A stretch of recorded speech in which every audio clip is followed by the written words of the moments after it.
The great master Bhagavan sat in meditation. His body was here on earth, but his consciousness was directed towards the constellation of Canis Major in the star system of Sirius.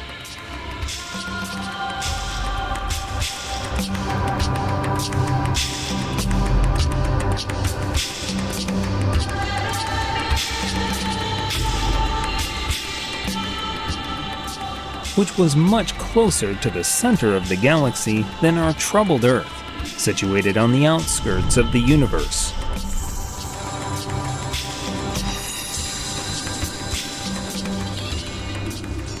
Our Earth serves as a place of exile for underdeveloped, degrading souls. That is why there is so much sorrow and evil here, and so little spirituality. But Earth is not forgotten by God and the powers of light. The best souls in the universe willingly incarnate here to prevent the lost ones from perishing and to raise them to a new level of development. Many of these celestial beings, the spiritual sons of the universe, have already become disciples of one of the greatest souls in the galaxy, Master Bhagavan. The Master stood in his subtle body on the surface of the planet Soti. Night was approaching, but it was not dark because, as the last rays of Sirius left the planet, the sky was illuminated by a canopy of stars so close to each other that it was difficult to determine where one constellation ended and another began.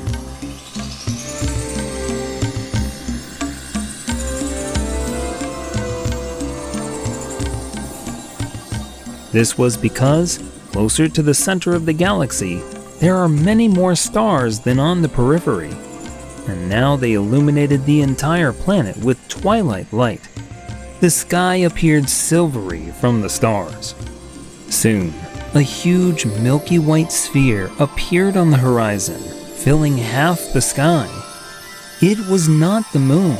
This was how the center of the galaxy looked from the planet Soti.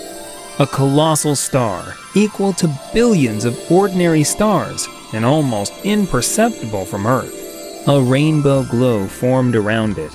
All the inhabitants of the planet greeted the setting of Sirius with reverence and welcomed the rise of the galaxy, the abode of the consciousness of the creator of our universe. The Master, with tears of happiness and joy, welcomed the grandest creation of the Lord. After this mystery, he approached one wise elder who led the daily evening prayer. It was his master, the great guru Naranandana. Bowing reverently before him, Bhagavan asked for guidance on how to help the people of Earth. Naranandana rose, leaning on his magical staff.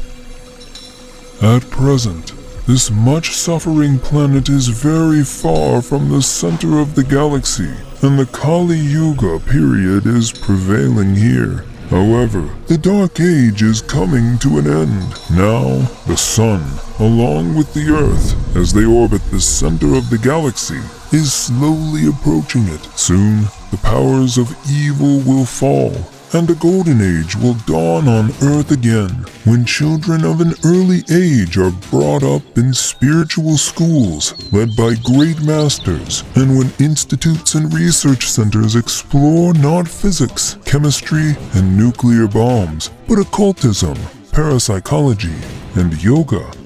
When every inhabitant of the earth, without exception, engages day and night, not in mundane work, family quarrels, alcohol and drugs, robbery and looting, but in spiritual self-development, then evil will completely disappear, and love and wisdom will reign. For no reforms, no politics will give anything to the earth until each of these inhabitants engages in self-development, spiritual realization. Everything else is just vanity and the torment of the spirit, futile and dangerous games of human ego that make all living beings on earth suffer to feed the dark entities with their agony.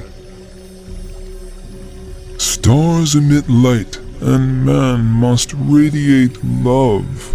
That is what he is created for.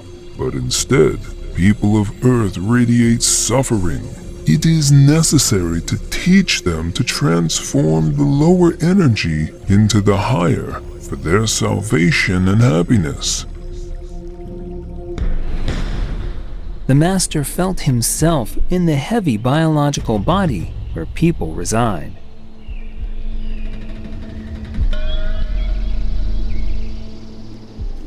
It was time for him to meet with the people. Oh, people of Earth, know that your being is created by the Creator. So each of you, consuming the coarse food of this planet, its air, transforms it into the subtle energy of emotions and thoughts. But not everyone goes through this transformation correctly. And many, to transform the coarse energy into grace, turn it into suffering. All this happens because a person thinks wrongly of himself, because his soul is not directed towards God. The thing is, our body itself transforms food and air into basic bioenergy, which in yoga is called prana. In China, it is known as qi or qi, and among shamans, it is called kut.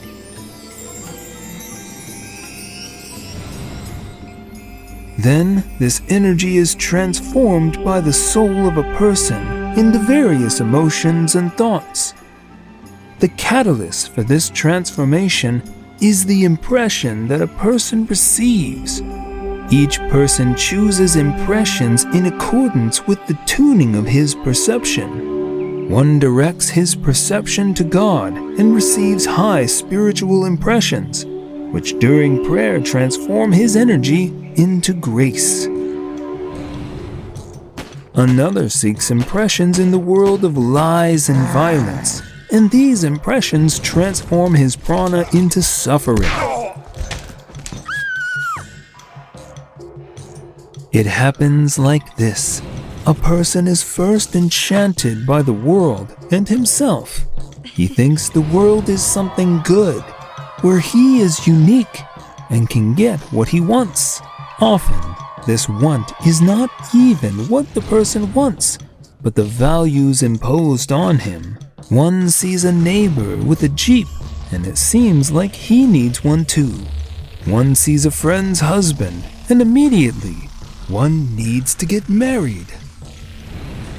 But no matter how attractive the lights of advertising seem to us, Jeeps, casinos, husbands, wives, in the end, all of it ends in disappointment. The husband may turn out to be a drunkard, the wife a shrew. The Jeep may be stolen, it may crash, break down, the children get sick, perform poorly, grow up not as we want them to. And all this generates suffering, because a person wants one thing, but without foresight, he doesn't understand that he will get something completely different. And this happens in 99% of cases with an ordinary person.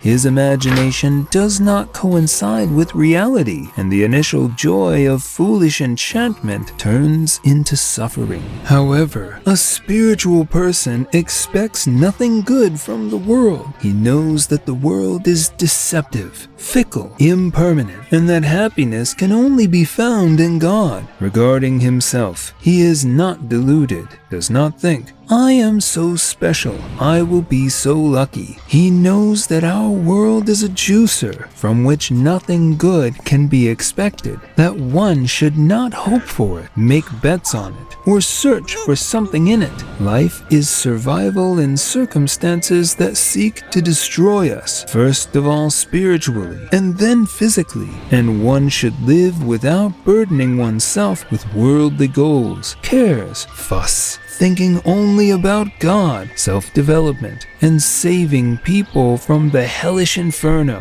When a person expects nothing from society, seeks only spiritual impressions, is in touch with God and nature, he feels infinitely good. All his energy transforms from spiritual impressions into grace, because only spiritual impressions carry pure, untarnished joy afterward. These include all sublime and aesthetic impressions, from contemplating nature, works of high art, communication with spiritual people, etc. However, bioenergy entering the lower centers, Swadhisthana, the sexual center, Manipura, the center of self-assertion, Muladhara, the center of physical activity, aggression, gives rise to lower urges of these centers, causing thirst, passion, hunger, anger, fear, irritation, and all other negative reactions. Therefore, for energy not to accumulate in these centers, but to be transferred to higher centers, yogis practice Pranayama, the art of mastering prana, which, along with a light diet and asanas, contributes to the healing of the body and the transfer of energy from the lower centers to the higher ones, contributing to the process of raising Kundalini Shakti.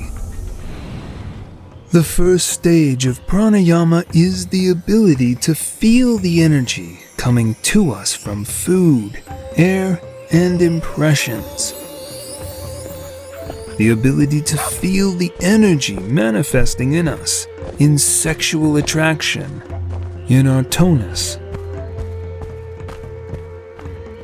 in our emotions, thoughts.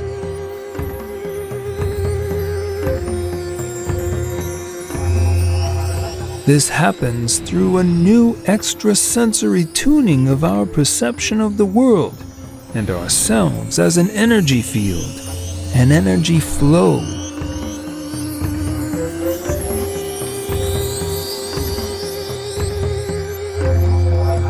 In the next stage, a person, through yoga methods such as diet, asana, and pranayama, cleanses the energy channels, nandi, and learns to distribute energy throughout the body. Then he masters the energy of chakra and learns the ascent of kundalini, which involves transferring excess physical, sexual, and self-assertive energy to the higher centers. Being able to manipulate prana, a yogi can easily heal himself and others, influencing the thoughts and emotions of people around him by sending them a wave of energy colored with specific emotions and attitudes.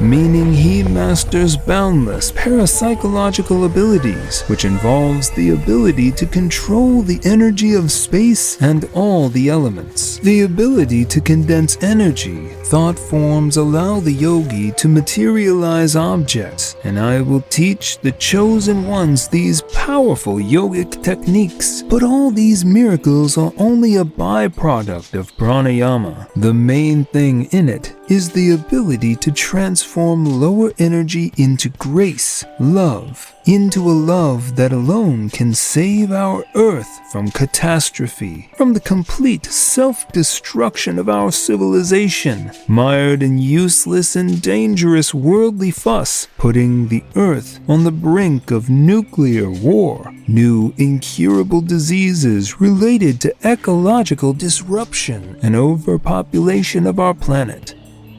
The master fell silent, and his wisdom-filled eyes rose to the sky. His compassionate and noble face radiated the ecstasy of prayer. Have I said everything that people need? Help me, Lord, to understand this knowledge silently. Now, each of you will experience the first sensation of your energy.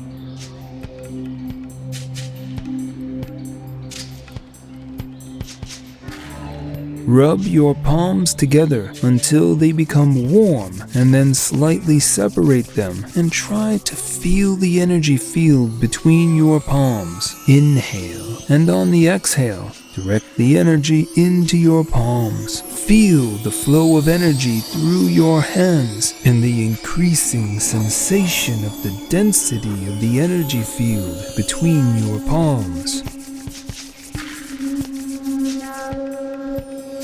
Almost everyone immediately felt a magnetic attraction or repulsion between their palms. Some felt an energetic sphere or stream of prana between them.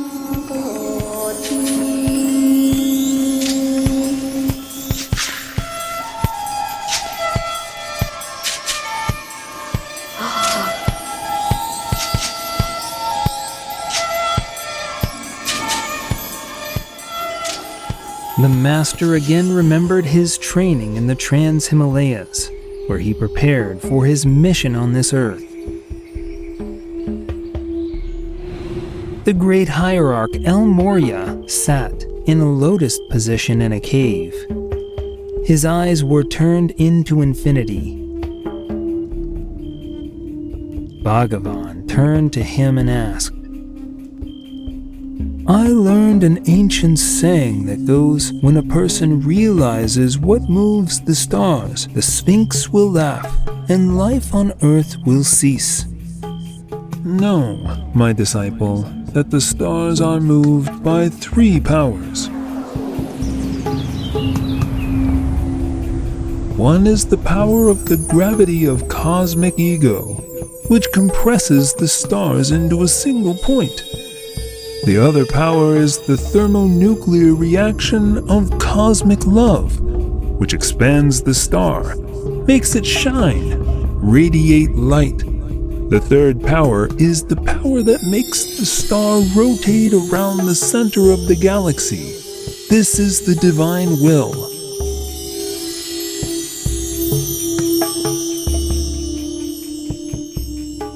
These same 3 powers act in a human being. When people see them in themselves, they will decipher the riddle of the Sphinx, and he will laugh, revealing to them the eternal. Then they will become free from the cycle of deaths and births, and they will no longer need to incarnate on this earth. Then life in this place of cosmic exile will cease. The souls of people will live in better worlds. And what will happen to those who do not understand this? They will incarnate on the black hole, a dead star where the powers of evil, the powers of possessiveness, gravity, have triumphed, and this star has contracted into a small ball. For example, our planet on the black hole would shrink to the size of a matchbox. Such a hole, developing its ego, has stopped emitting light. It only greedily absorbs all substances from the surrounding space and destroys itself with its selfishness. The same thing a person does who thinks only of himself. He destroys himself, turning into such a black hole of super dense matter, while stars are made of the finest hydrogens, and people live there in bodies of light without needing clothes or food. Like in a dream, they have everything they want, but they need nothing, for they have experienced the bliss of knowing the infinite God in their finite existence. El Morya closed his eyes, merging into Samadhi, the union with God. Bhagavan followed him in his blissful experience.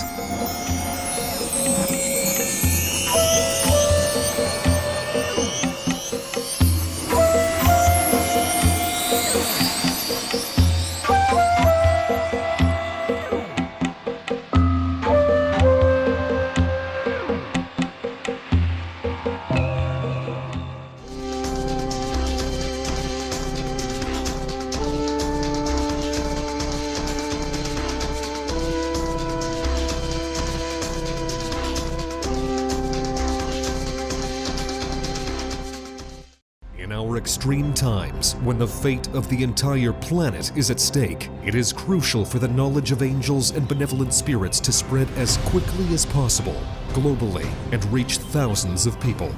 In this way, we can change the future of all humanity. Which is why we are addressing you, dear soul of light.